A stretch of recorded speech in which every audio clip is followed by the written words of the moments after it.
Sun and sand and warm blue water, the stuff of dreams and lazy days beside a tropical sea. But how many beach lovers know what lurks out there, out in the bay?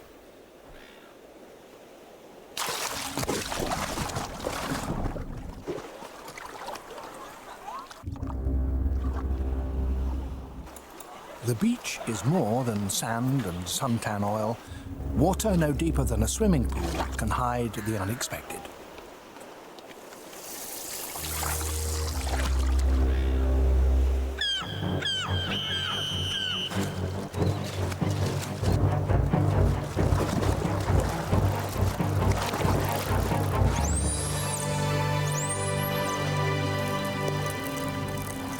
This is a swimmer from that other world, the sandy shallows just beyond the shore.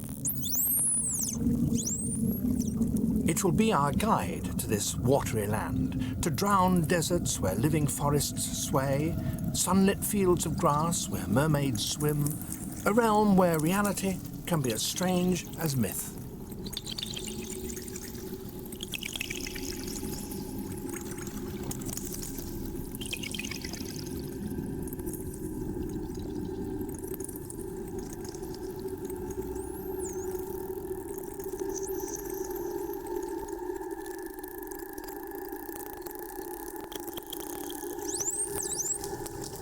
Bottlenose dolphins visiting a beach in Western Australia.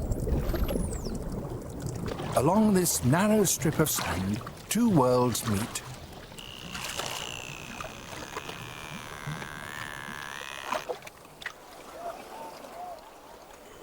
For more than 2,000 years, dolphins have been fabled for their friendliness, their apparent wish to play with us.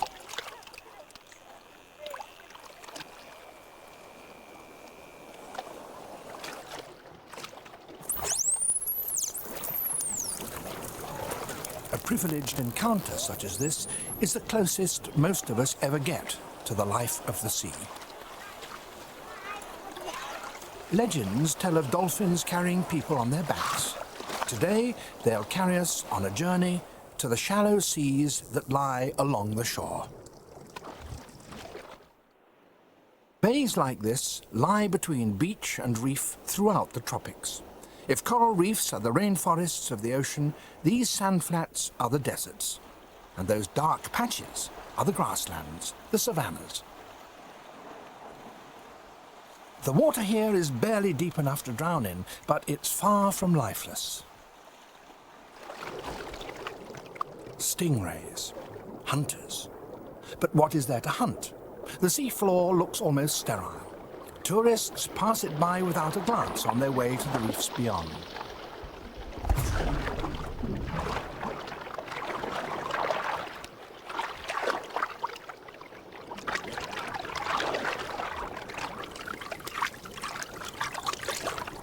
The shellfish the stingrays eat are buried in the sand.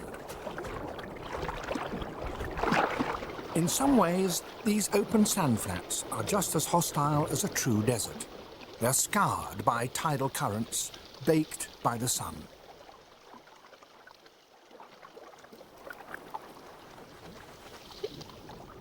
But those currents and that warmth can bring fertility, make the desert bloom. Our dolphins lead us from the sand to the savannah. This isn't seaweed, it's seagrass, one of the few kinds of flowering plant that can grow permanently submerged in salty water. Seagrasses thrive in calm, sunlit shallows throughout the tropics. Like the grassy plains of Africa, they have their hunters and their grazers, and those include a very special creature.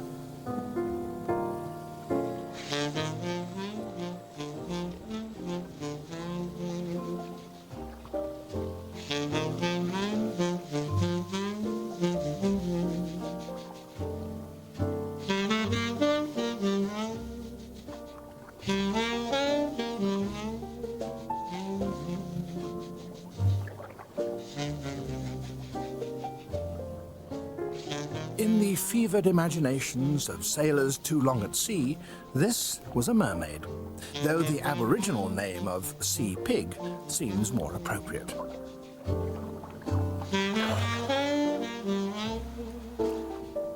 In fact, it's a dugong, and it eats seagrass.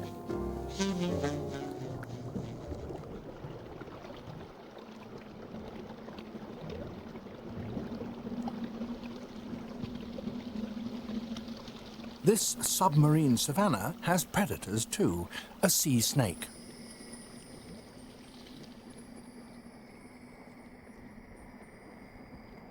The grasslands are fertile feeding and breeding grounds for fish. There's always something here for a snake to hunt. So potential prey resort to camouflage.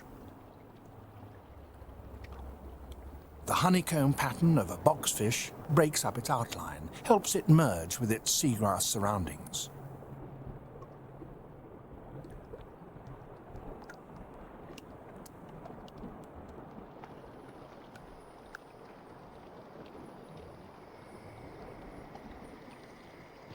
A Moses sole mimics a patch of sand.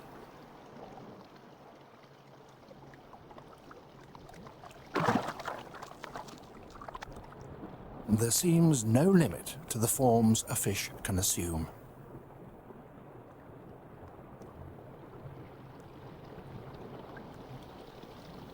A sea moth, patterned like the sand.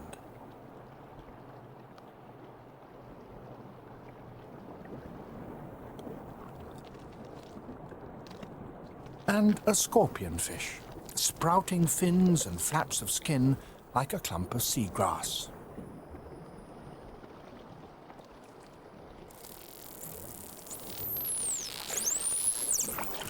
The seagrass fields have even stranger denizens.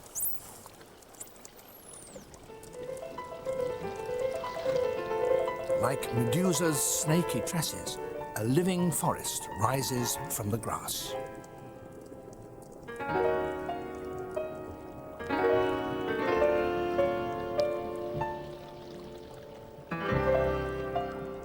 Eels, garden eels. They feed on drifting plankton, so they have to keep their heads up in the current. But that leaves them open to attack, and the seagrass is too short to hide in.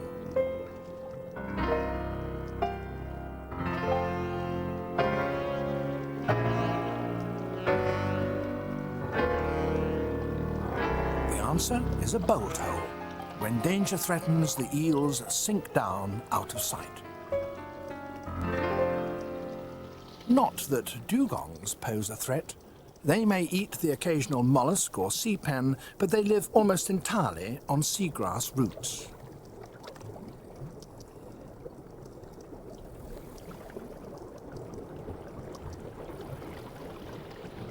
Out in the desert, there's even less cover. For creatures that aren't camouflaged, the safety of a burrow is even more essential. This hole is shared by a pair of prawns and a goby. It seems an unequal partnership. The prawns do all the hard work, digging out the burrow, and the fish just sits there. It gets a hole to hide in, but what does it give in return? The prawns are almost blind, but the fish has good eyesight. The prawns use it as a lookout. So long as it's outside the hole, they're safe. They literally keep in touch with it with their long antennae.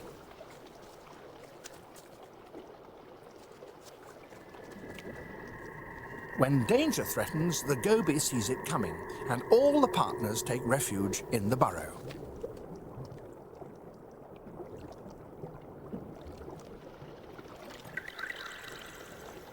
If shallow sand flats are the deserts of the sea, coral heads like this are the oases, places to feed and to shelter.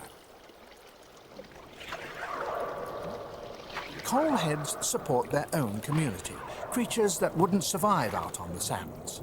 They even have their own scorpionfish, disguised as living coral.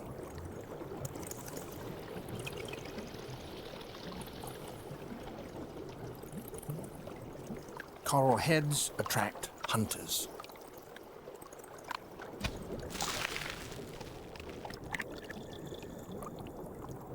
A triggerfish searches the sand for buried mollusks.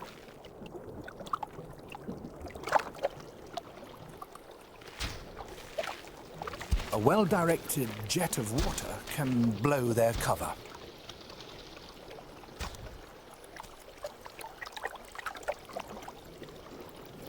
The same technique can be used to upend a sea urchin and so get round its protective spines.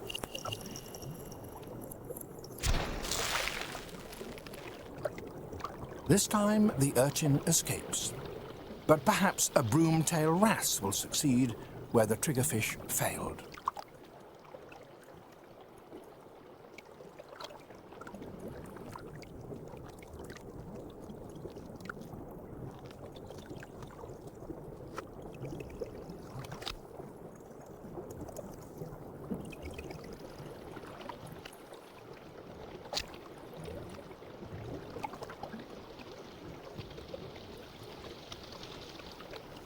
Fish like this are small enough to take refuge in the coral. They can flaunt their colours without risk of attack.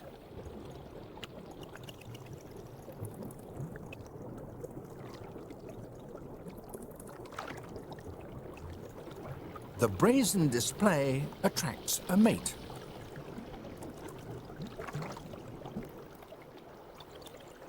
Out in the desert, courtship must be very different.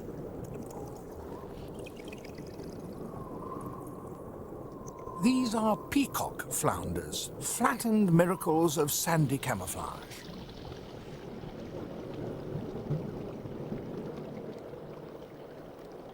The male flounder has a dilemma: how to woo a partner without inviting the attentions of passing predators.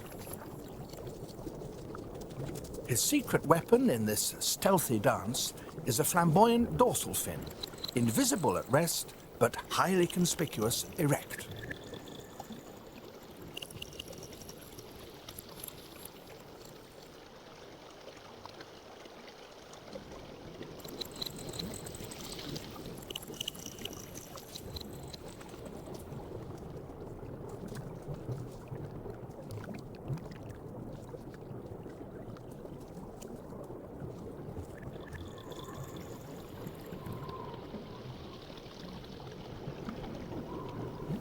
Despite the male's best efforts, this female's not impressed.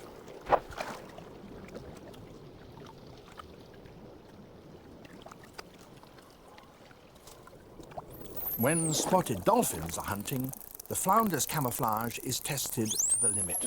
Even buried in the sand, they may not escape detection.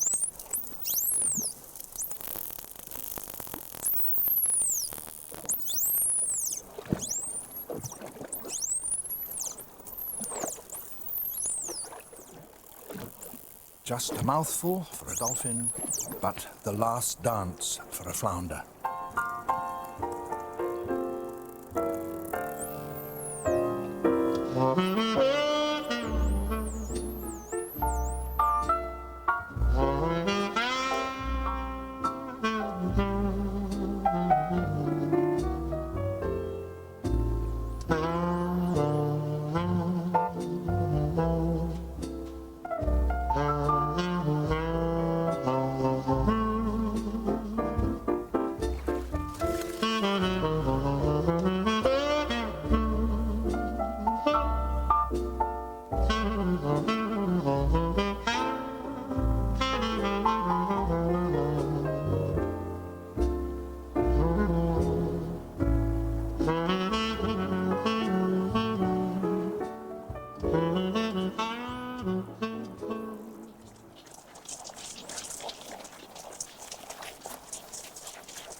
Column of spiny lobsters.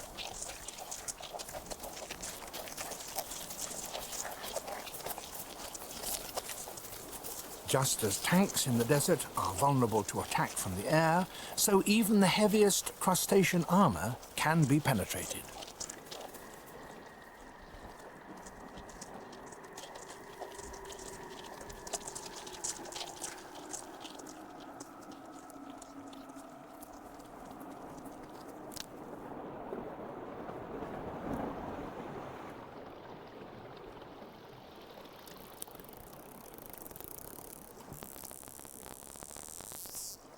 From the largest dolphin to the smallest fish, almost everything that swims here depends, to some degree, on seagrass for a living.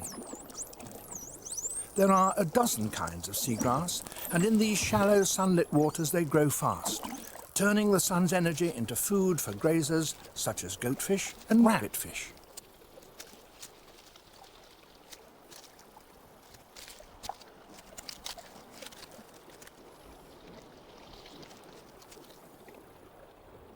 Seagrass beds can produce the equivalent of 6 crops of wheat a year. The fish they feed are food in turn for hunters like dolphins. If dolphins are the lions of these submarine savannas, dugong are the elephants, the ultimate converters of greenery into animal matter. In fact, elephants are their closest land-based relatives.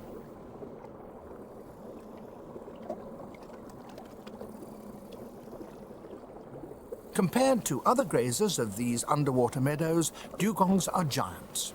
They can grow to 3 meters and weigh almost as much as a cow. Indeed, they're also called sea cows, the last survivors, with their New World cousins, the manatees, of a group of mammals that's been hunted almost to extinction. Dugongs live almost entirely on seagrass. Their downward-facing mouths are ideally suited to grubbing up roots and rhizomes.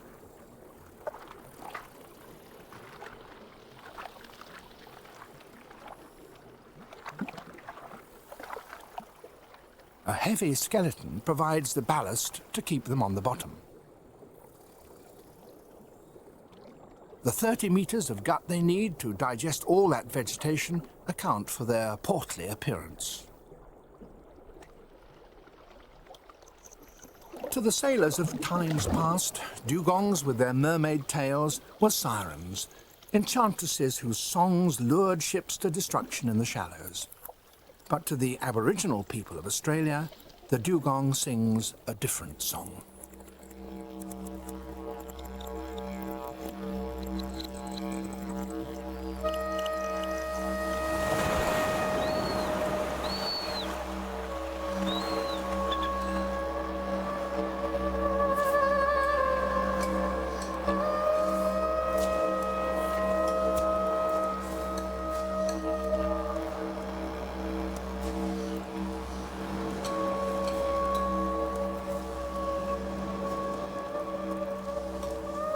Back in the dream time, the dugong lived on land with her brother, the moon. Then, one day, collecting lotus roots in a billabong, she was bitten by a leech.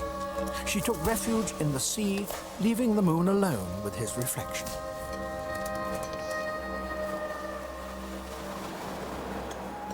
In those distant times, land and sea were alive, every rock and every grain of sand a part of one great vital force.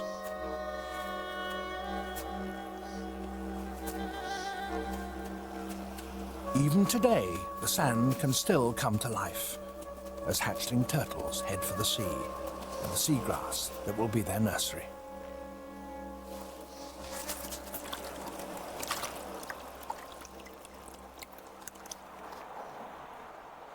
At night, the water comes alive too.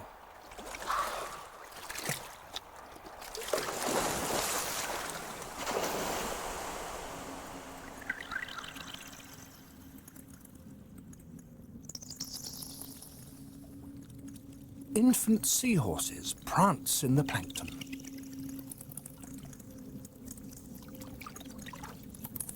Down below, the parents of these fishy foals anchor themselves in meadows of seagrass.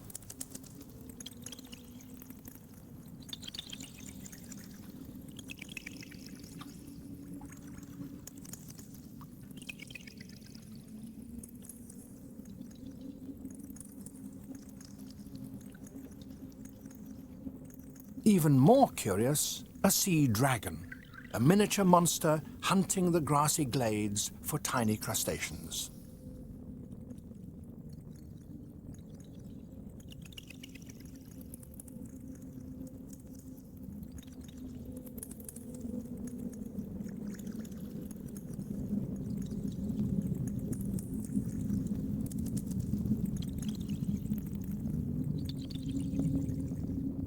Night is the time for plankton eaters of many kinds, from the small to the unbelievably huge.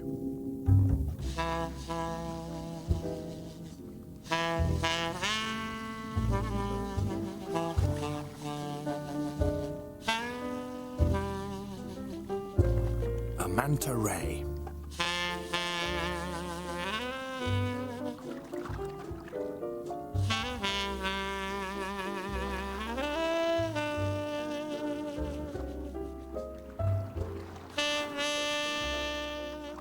Mantas can grow to 7 meters or more, but on the tiniest of creatures, channeled into their open mouths by those forward-pointing flaps.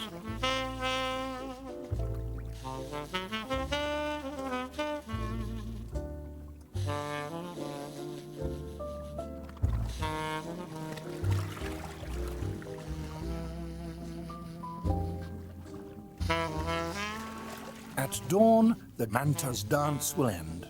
The plankton on which it feeds sinks into the deep. The rising sun lights other hunters.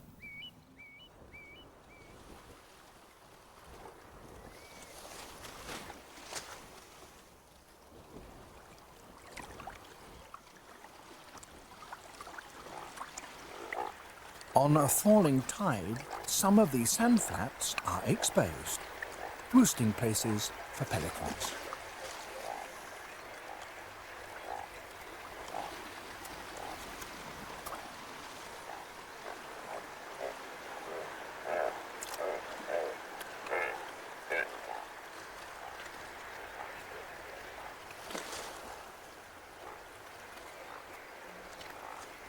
The dawn patrol sets out in search of food.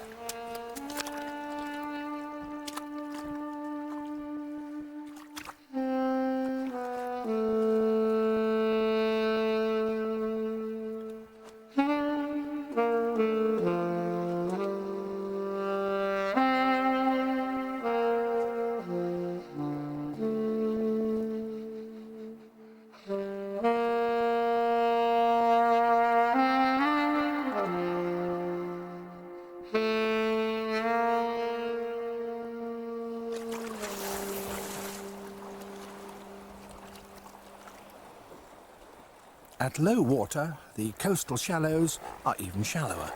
The bottom's now within reach of questing beaks.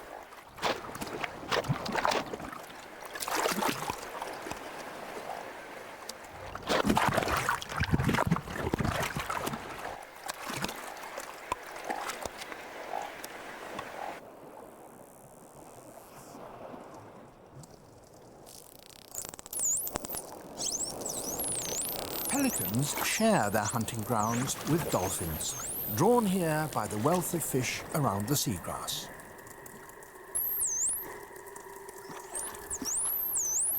These shallow, sheltered waters are nurseries for fish of many kinds. They come inshore from the reefs to spawn in the underwater meadows.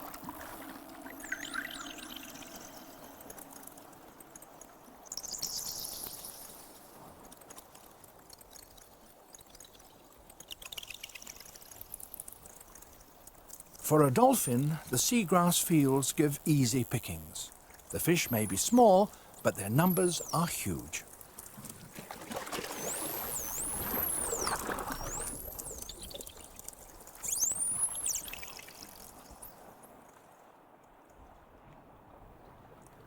A dugong mother and her calf.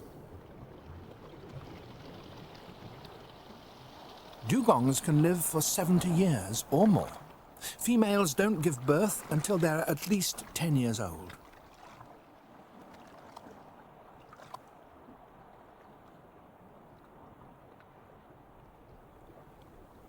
The calf will stay with its mother for the first 18 months of its life, even riding on her back for protection.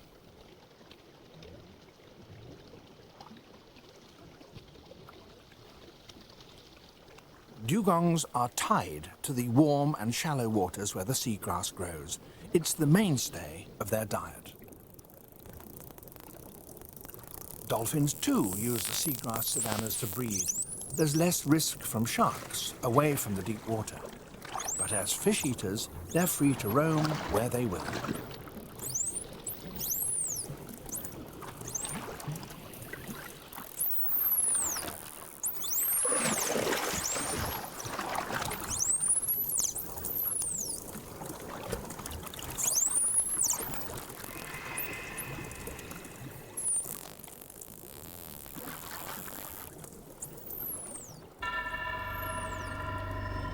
A sunken ship becomes a man-made oasis. Decks where mariners once trod now give secure footing for corals, denied an anchorage in the shifting sands around the wreck. This artificial coral reef shelters fish by the thousand. Many will have started their lives offshore, spawned among the seagrass. They move to the reef as they mature.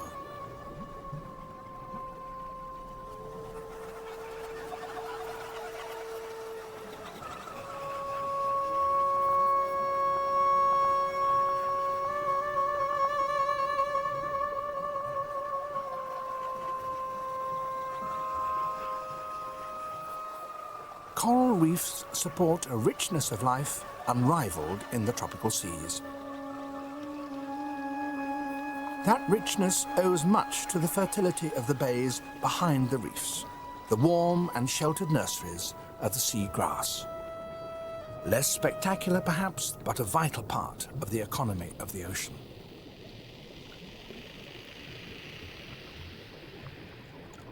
Our Baywatch has come to an end. Here our dolphin guides will leave us.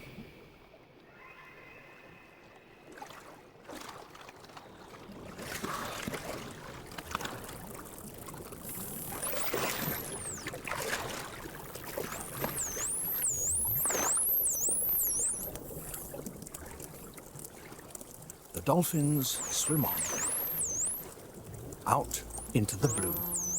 But that's another story.